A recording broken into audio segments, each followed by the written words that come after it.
I never thought I'd be one of the guys sharing their story here.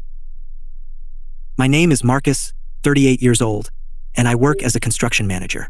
I'm not the kind of guy who talks much about feelings. My focus has always been on providing for my family, getting things done, and keeping my head down. I have 2 kids, Liam, who's 12 now, and Mia, 10. We live in a modest 2-story house in a quiet neighborhood just outside of Chicago. 8 years ago, my life changed. My ex-wife, Sarah, left me and our kids for her now husband, David. She was 30 at the time, working as a graphic designer. I still remember the day like it was yesterday. But this isn't about revenge or heartbreak. It's about how life went on, whether I liked it or not. Sarah and I met in college. We were young, and like most couples, we believed in the fairy tale idea of forever. She was creative, smart, and driven. I was steady, dependable, and maybe a little too serious. We balanced each other out, or at least that's what I thought back then. We got married when she was 24, and I was 26. The first few years were smooth. Sarah worked freelance from home, and I worked long hours at the construction site. We didn't have much time together, but we made it work. We had our kids soon after. Liam came first, then Mia 2 years later. Life became about routines, diaper changes, late-night feedings, and juggling work schedules. But I didn't mind. I figured that's what marriage was supposed to be. You sacrifice for your family. Looking back, maybe I should have noticed the small cracks, the moments when Sarah seemed distant or frustrated. But I didn't. I thought the stress of raising 2 kids was normal, and we'd get through it like every other couple. Sarah had always been passionate about her job. Graphic design was more than a career to her. It was an outlet, a way to express herself. She started taking on more clients, spending long hours in front of the computer. I didn't think much of it at first. I was busy too, managing big construction projects that took me out of town sometimes. We were both just doing our best to provide. But then, she started traveling more for work. Conferences, client meetings, and weekend retreats. I trusted her completely, and I figured this was her way of growing her business. I encouraged her, told her to take whatever opportunities came her way. The kids were still young, and it was hard being the one who had to pick them up from school, make dinner, and put them to bed when Sarah wasn't around. I didn't mind doing it. I love my kids. But there was always this nagging feeling in the back of my mind. I brushed it off. It wasn't like Sarah to leave us hanging. She was a good mom, a responsible wife. But then there were the late-night phone calls, the texts she didn't share, the way she seemed more engaged in her phone than in conversations with me. Still, I told myself it was nothing. We were just going through a rough patch. Every marriage has them, right? I'll never forget that morning. It was a Thursday, late September. I had just come back from a project 2 hours away, exhausted but glad to be home. Liam and Mia were already at school, and Sarah was supposed to be home after spending a weekend away for another client meeting. I walked into the house expecting to see her, but it was empty.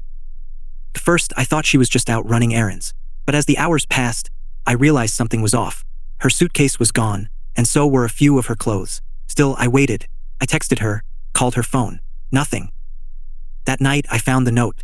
It was on the kitchen counter next to the coffee machine. Short, cold, to the point. Marcus, I can't do this anymore. I found someone else. I need to be happy. The kids will understand someday. I'm sorry. That was it. No explanation. No chance to talk. Just a goodbye note and silence. I stood there, staring at the note, my mind blank. The words didn't sink in right away. I wasn't angry. I wasn't even sad. I just felt numb. I called her again, straight to voicemail. Over and over I tried, but it was the same. Finally, I gave up and sat down at the kitchen table. The house was too quiet, the kind of quiet that makes you feel like you're suffocating. The hardest part wasn't the abandonment. It was telling Liam and Mia that their mom wasn't coming back. Liam was 4 at the time and Mia was barely 2. They were too young to fully understand, but old enough to know that something was wrong. I remember sitting them down on the couch, trying to find the right words. How do you explain to your kids that their mother chose to leave? That she chose someone else over them? Mommy's gone, I said, my voice flat. She's not coming back. Liam looked at me with those big, confused eyes. Why, Dad? What was I supposed to say? I didn't have an answer. All I could do was sit there and hold them, while they cried and I tried to keep it together. I told myself I had to be strong for them, that I couldn't fall apart. They needed me. In the weeks that followed, I tried to keep things as normal as possible for the kids. I woke up early, made breakfast, took them to school, and went to work. I picked them up, made dinner, and helped with homework. It was exhausting, but it kept me busy, kept my mind off the fact that Sarah was gone. At first, the kids would ask about her. When is Mommy coming back? Can we call her? Each time I had to come up with some excuse until eventually, they stopped asking. I could tell Liam was angry, though he didn't say much. He was always a quiet kid, but after Sarah left, he became even more withdrawn. Mia, on the other hand, was too young to fully understand. She clung to me more, followed me around the house, as if she was afraid I would leave too.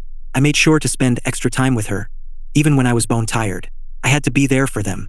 No one else would. About a month after she left, I found out where Sarah had gone. She was living with David, a man she'd met during one of her business trips. He was a software developer, successful, and according to Sarah, the kind of man who understood her in a way I never could. I never met him in person. Didn't need to. All I knew was that he had taken my wife, and now he was living the life I thought I had. She didn't even try to fight for custody. I filed the paperwork, and she signed it without a second thought. She wanted to start fresh, and apparently that didn't include her kids. It was like she had wiped us from her life completely.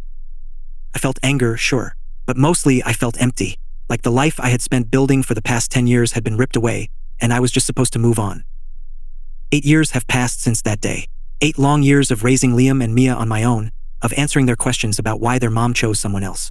8 years of trying to be both a father and a mother, while keeping my own emotions locked away. It's not easy, but I'm still here. I'm still standing, and for now, that's enough. After Sarah left, life became a routine. It had to. There wasn't time for anything else.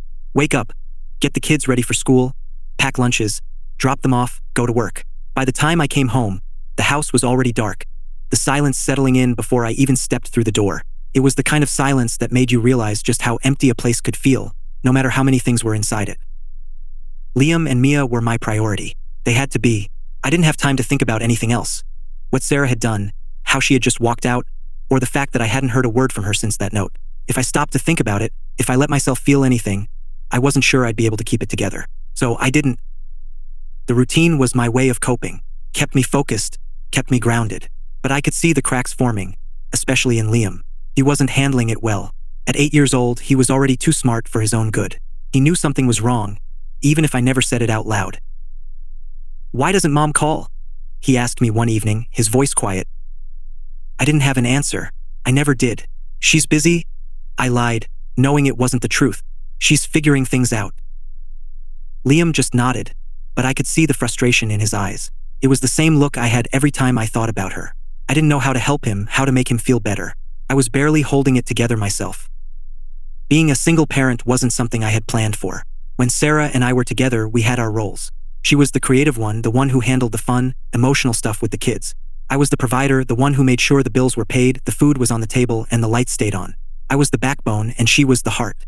Without her, the balance was gone, and I had to learn how to be both.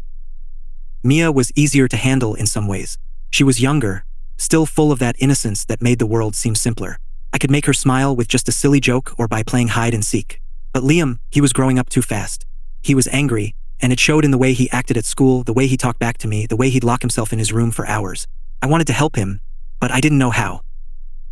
I tried being more involved. I showed up at school events, tried to cook their favorite meals, helped with homework even when I didn't understand half of it. I read parenting books, talked to other parents at work, and tried to be everything they needed. But it always felt like I was falling short. One night, after a particularly rough day, I sat on the couch after they went to bed and just stared at the wall. I was exhausted, physically and emotionally. The house was quiet again, that same suffocating quiet, and for the first time in months, I let myself really think about Sarah. Where was she? What was she doing? Did she ever think about us? It was about a year after Sarah left when I finally heard from her. I was picking Liam and Mia up from school when my phone buzzed in my pocket. I ignored it at first, too focused on making sure Mia didn't run into traffic as she darted toward the car. But once they were buckled in, I checked my phone. It was a text from Sarah. "Hey Marcus, can we talk?" I just stared at it for a few minutes, not sure how to respond. My fingers hovered over the keyboard, but I couldn't bring myself to type anything. What was I supposed to say? After a year of silence, she suddenly wanted to talk? Part of me wanted to ignore it, pretend I never saw it. But another part of me, a part one didn't like to admit was still there, wanted answers. I needed to know why she left, why she didn't fight for the kids, why she just walked away. I texted her back later that night, after the kids were in bed. "What do you want?" Her response came quickly. "I just want to explain." A week later, we met at a coffee shop downtown. It was neutral ground, a place where we could talk without the kids overhearing or seeing us.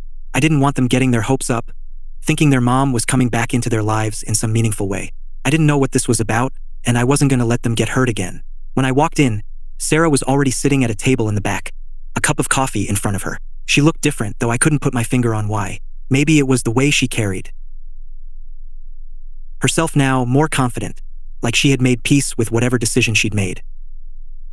I sat down across from her, not saying anything at first. She looked up at me, a small, awkward smile on her face. "Thanks for coming," she said quietly. I just nodded, not trusting myself to speak. I didn't know what I was feeling. Anger, maybe, resentment, but also relief. Relief that after a year, I might finally get some answers. "I know I should have reached out sooner," she started, her hands wrapped around the coffee cup. But I didn't know how. I stayed silent, waiting for her to continue. I didn't trust whatever apology she was about to offer. Not yet. "I was lost," she said, her voice soft. "I didn't know what I wanted, and I felt trapped. I couldn't be the wife or mother you needed me to be. You just left," I said, my voice surprisingly calm. No explanación. "No warning. You left me and the kids, Sarah." She winced, her fingers tightening around the cup. "I know, and I'm sorry. I really am. But I didn't think I had a choice. I wasn't happy." "So, you're happy now?" I asked, bitterness creeping into my tone. "I am," she said, and I hated how easily the words came out of her mouth. "David and we've built something good. I needed a fresh start." I clenched my jaw, trying to keep my emotions in check. "And what about Liam and Mia? Did they need a fresh start too? Or did you forget about them?" Her eyes flickered with guilt, but she didn't answer right away. "I didn't forget about them. I thought it would be better for them if I wasn't around. I wasn't in a good place, Marcus. I couldn't be the mom they needed." I stared at her, barely able to believe what I was hearing. "So you just gave up? On them? On us?" She looked away, her face pale. "I didn't give up. I thought it was the right thing to do." I laughed, a harsh sound that felt foreign even to me. "Right thing? You abandoned your kids, Sarah. How is that ever the right thing?" Her eyes filled with tears, but I didn't care. I wasn't going to let her cry her way out of this. "I want to be part of their lives again," she said suddenly, her voice barely above a whisper. The words hit me like a punch to the gut. Part of their lives? Now? After everything? I shook my head, anger bubbling up inside me. "No, you don't get to just walk back in like nothing happened." "I know," she said quickly, her eyes pleading. "But I'm better now. I've worked through things, and I want to try. You can't just waltz in and pretend the last year didn't happen," I said, my voice cold. "They've been through enough. I've been through enough. I know I've hurt them," she said, tears spilling over now. "But I can't change what I did. I can only try to make it right." I leaned back in my chair, feeling drained. I didn't know what to say. Part of me wanted to tell her to get lost, to leave us alone for good. But another part of me, a part that still remembered the woman I married, wondered if maybe, just maybe, the kids needed their mom back in some capacity. "I need time," I said finally. Sarah nodded, wiping at her eyes. "I understand. I'm not asking for everything at once. I just want to be in their lives again." I stood up, ready to leave. "We'll see." I didn't tell Liam and Mia about the meeting with Sarah right away. I didn't know how. What was I supposed to say? "Hey, guess what, kids? Your mom suddenly wants to be part of your lives again after a year of silence." I couldn't do that to them. Not until I was sure she was serious. But a few weeks later, Sarah texted me again, asking if she could see the kids. I hesitated, unsure if I was ready for that. But in the end, I agreed. We set up a time for her to come by the house, and I braced myself for whatever fallout might come from it. When I told Liam and Mia that their mom wanted to see them, their reactions were exactly what I expected. Mia was excited, her eyes lighting up at the thought of seeing her mom again. But Liam was angry. "Why now?" he asked, his arms crossed over his chest. I didn't have a good answer for him. "She wants to try, bud. She wants to be part of your life again." "She left," he said, his voice tight. "She didn't care about us." "She made a mistake," I said, trying to stay calm. "But people can change." Liam just shook his head, clearly not convinced. "I don't care if she's changed. I don't want to see her." The day Sarah came by, the air in the house felt heavy, like we were all holding our breath. I wasn't sure how it was going to go. If the kids would welcome her back with open arms or if they'd shut her out completely. When she walked through the door, Mia ran to her immediately, wrapping her arms around her waist. Sarah knelt down, hugging her tightly, tears in her eyes. But Liam stayed where he was, standing off to the side, his expression unreadable. "Hi, sweetie," Sarah said softly, trying to catch his eye. "I missed you." He didn't say anything, just stared at her with a look that broke my heart. He didn't trust her. Not yet, maybe not ever. And I couldn't blame him. The first visit was awkward, tense, but it happened, and then it happened again and then again. Over the next few months, Sarah became a part of our lives in a way I never expected. She didn't show up out of nowhere anymore. She texted ahead of time, and I would let the kids know she was coming. I had to be the buffer between them. Mia was easy. She was young enough to accept her mom back with open arms. She didn't understand what had happened. Not really. Liam was the problem. Every time Sarah came over, he withdrew more. He would sit in his room, headphones on, pretending not to hear when I called for him. He refused to talk to her. And when I tried to make him, it was like talking to a brick wall. The thing was, I understood. I got it. I knew how he felt because I felt the same way. But I couldn't say that to him. Instead, I had to be the parent. I had to keep the peace, even when it felt like everything was falling apart again. One evening, after one of Sarah's visits, Liam slammed his bedroom door shut so hard the whole house shook. I went up to talk to him, but as soon as I stepped inside, he cut me off. "I don't want her here," he said, his voice cold. I sighed, sitting down on the edge of his bed. "I know, buddy, but she's trying. She wasn't trying when she left us." There it was, the anger, the resentment. I saw it building up in him every time she came around, and I didn't know how to stop it. Hell, I didn't know how to stop it in myself. "She made a mistake," I said, though the words felt hollow in my mouth. "She's here now. That's what matters." Liam looked at me, his face set in a hard line. "Do you even want her here?" I froze, caught off guard by the question. Did I? I wasn't sure. I didn't know how I felt anymore. Seeing Sarah again brought back memories. Good and bad. It made me think about what we used to have, what we lost, and what we could never get back. But Liam was too young to hear any of that. He needed me to be the strong one, even when I didn't feel strong. "I want what's best for you and Mia," I said finally. "If that means letting your mom back into your lives, then yes, I want her here." Liam didn't respond. He just stared at me, and I could see the doubt in his eyes. He didn't believe me, and I couldn't blame him. Sometimes I didn't believe me either. Co-parenting with Sarah was a balancing act I hadn't prepared for. We were civil for the most part, but there were moments, brief flashes of frustration and resentment, when I wanted to yell at her, to ask her why she thought she could just walk back into our lives and pretend like nothing had happened. But I didn't. I kept my mouth shut because it wasn't about me. It was about Liam and Mia. We set up a schedule. Sarah would come by twice a week, and she started taking the kids out for dinner or to the park. It felt strange at first, like we were playing house but with different rules. I wasn't their only parent anymore, and I had to get used to the idea of sharing them with the person who had abandoned us. Sometimes, Sarah would linger after dropping them off, standing on the porch like she had more to say but couldn't find the words. I never invited her in, and she never asked to come inside. We both knew our boundaries, even if they weren't clearly defined. One evening, as she was leaving, she turned to me, her face serious. "I'm sorry, Marcus," she said quietly. "For everything." I just nodded. I didn't have it in me to say anything else. We'd had this conversation before, her apologizing, me trying to accept it, but nothing ever felt resolved. It was like we were stuck in limbo, and I didn't know how to move forward. Liam held out longer than I expected. He stayed quiet during Sarah's visits, kept his distance, and avoided any real interaction with her. But I could see the tension building, like a storm gathering on the horizon. It was only a matter of time before it broke. One Saturday, Sarah had taken the kids to the park. Mia was bouncing with excitement when they got home, her face flushed from running around. But Liam was quiet, his jaw clenched tight. "I don't want to go with her anymore," he said as soon as Sarah walked out the door. I looked at him, confused. "What happened?" He shrugged, his eyes fixed on the floor. "I just don't want to go." I knew there was more to it than that, but I didn't push. I waited, hoping he would open up on his own. Later that night, after Mia had gone to bed, Liam came into the living room where I was watching TV. He sat down next to me, staring at the screen but not really watching. "She doesn't care about us," he said suddenly, his voice barely above a whisper.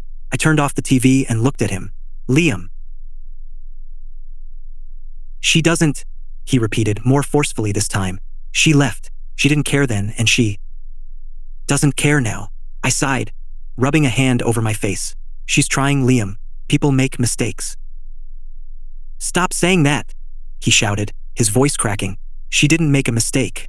She left because she didn't want us." The words hung in the air, heavy and sharp. I didn't know what to say.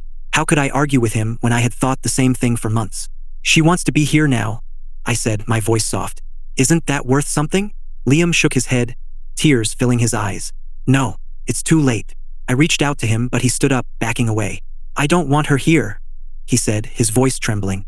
And I don't want to talk about it anymore. He stormed off to his room, slamming the door behind him, and I just sat there, feeling helpless. I didn't know how to fix this. I couldn't make Sarah stay, and I couldn't make her leave again. I was caught in the middle, trying to hold everything together, but it felt like everything was slipping through my fingers. About 6 months into Sarah's regular visits, she made an offer that took me by surprise. I've been thinking, she said one afternoon as we stood on the front porch. The kids were inside watching TV. Maybe I could take them for the weekend sometime. I blinked, not sure I had heard her right. The weekend? She nodded. Yeah, I have a bigger place now. David and we have room for them. My stomach twisted at the mention of David, the man she had left us for. I hadn't met him, and I had no intention of doing so. The thought of my kids spending time with him made my skin crawl, but I kept my face neutral. I don't know, Sarah, I said carefully. He's still adjusting. I know, she said quickly. I wouldn't push him, but maybe Mia's too young to spend a weekend away. I interrupted, my voice sharper than I intended. She's comfortable here. Sarah frowned, but she didn't argue. I just want to help, Marcus. I know you've been doing this on your own, and I want to take some of the burden off. I wanted to laugh. The idea that she could just waltz back into our lives and take away some of the burden she had left me with was ridiculous, but I kept my mouth shut. We'll see, I said finally, not committing to anything. Sarah nodded, though I could tell she was disappointed. Okay, just think about it. Even with Sarah back in the picture, I still felt alone. Maybe even more so than before. When she wasn't around, I could focus on the kids, on keeping everything together. But now, with her popping in and out of our lives, it felt like the foundation I had built was cracking, and I didn't know how to stop it. I hadn't dated anyone since Sarah left. I didn't have the time or the energy. My life was consumed by work and the kids, and there was no room for anything else. But sometimes, late at night, when the house was quiet and the kids were asleep, I'd lie in bed and think about what it would be like to have someone beside me again. I missed the companionship, the feeling of having someone to share the load with. I missed the small things, coming home to someone, having dinner together, talking about our day. But every time I thought about moving on, about letting someone new into my life, I felt guilty, like I was betraying the kids, like I was betraying myself. And then there was the issue of trust. How could I trust anyone after what Sarah had done? How could I open myself up to the possibility of getting hurt again? I didn't have the answers. All I knew was that the loneliness was eating away at me, little by little, and I didn't know how much longer I could take it. Through all of this, Mia remained blissfully unaware of the tension between her brother and her mother. She was too young to understand, too innocent to grasp the complexities of what had happened. She loved having her mom back. Every time Sarah came over, Mia would light up, running to her with open arms. She would chatter excitedly about school, about her friends, about everything she had missed telling her mom. And I couldn't bring myself to take that away from her. No matter how I felt about Sarah, no matter how Liam felt, Mia deserved to have her mother in her life. She deserved to have that connection, even if it was fragile. But as the months went on, I started to wonder how long that innocence would last. How long before Mia started to ask the same questions Liam had asked.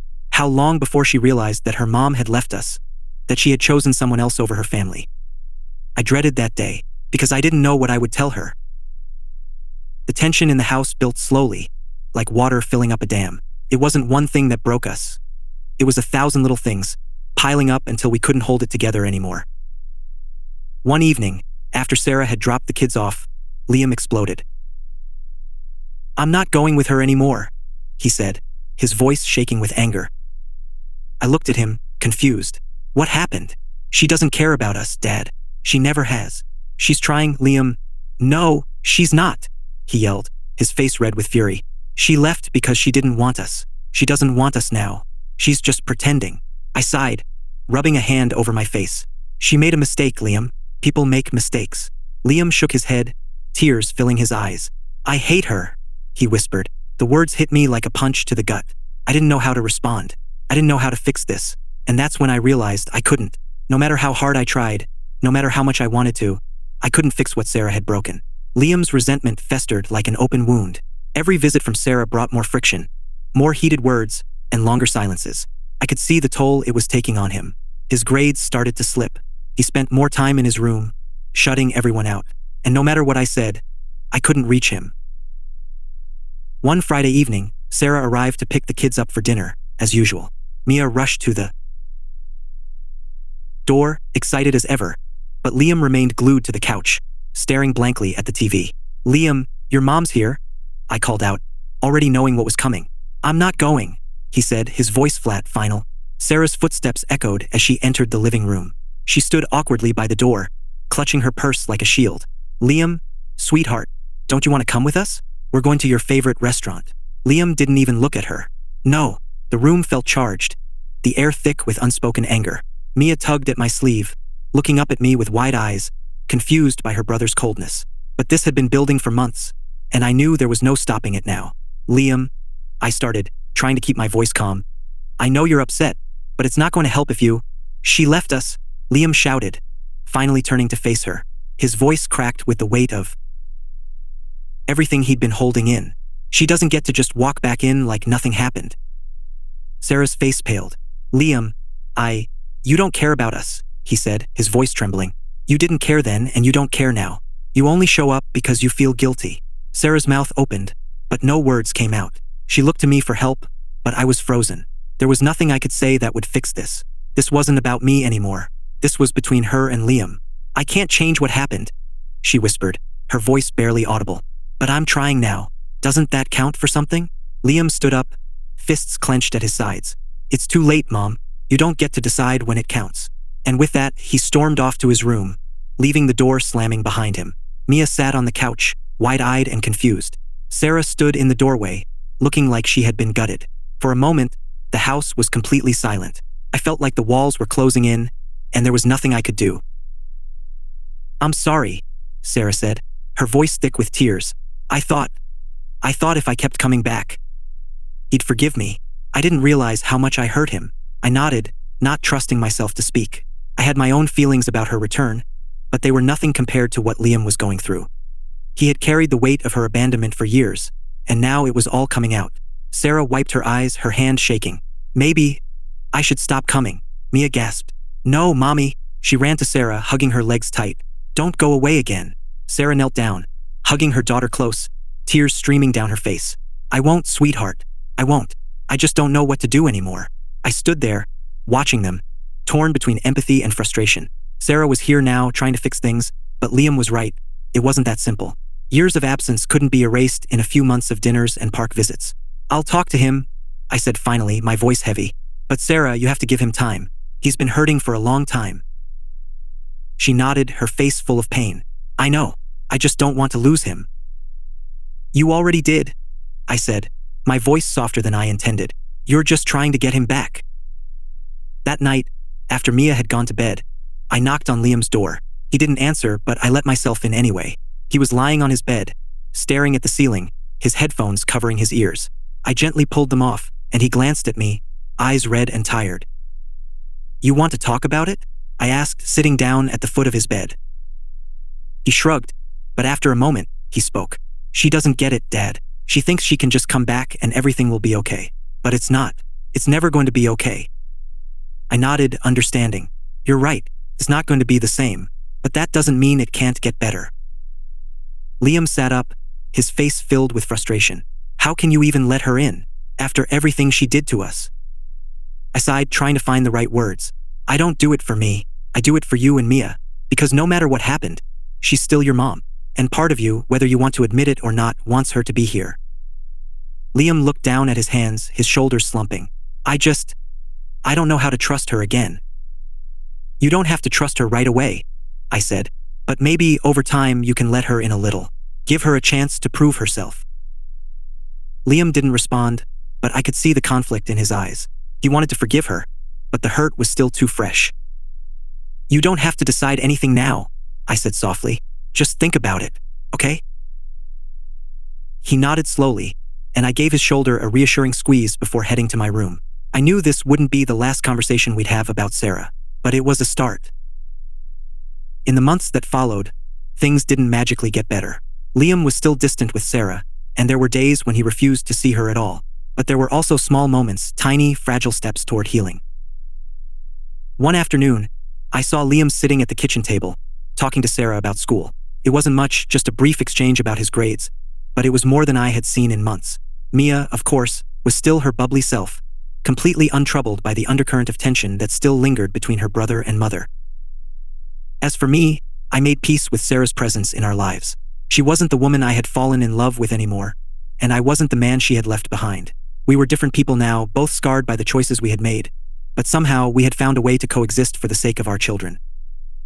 There were no grand reconciliations, no dramatic apologies. Life didn't work that way, but there was understanding. And in the quiet moments, when the kids were asleep and the house was still, I found myself letting go of the anger I had carried for so long. Sarah wasn't my wife anymore, but she was the mother of my children, and that was enough. One evening, as we sat together at the dinner table, I looked around at my family. Liam, still quiet but slowly coming back to life. Mia, laughing about something Sarah had said. And Sarah, sitting across from me, her eyes soft with the knowledge of what we had been through. It wasn't perfect, but it was something. It was a new kind of normal, one I hadn't expected but had learned to accept. I didn't know what the future held. There were still challenges ahead, still moments of pain and frustration to come. But for the first time in years, I felt like we were all moving forward, even if it was one slow, uncertain step at a time. And maybe that was enough.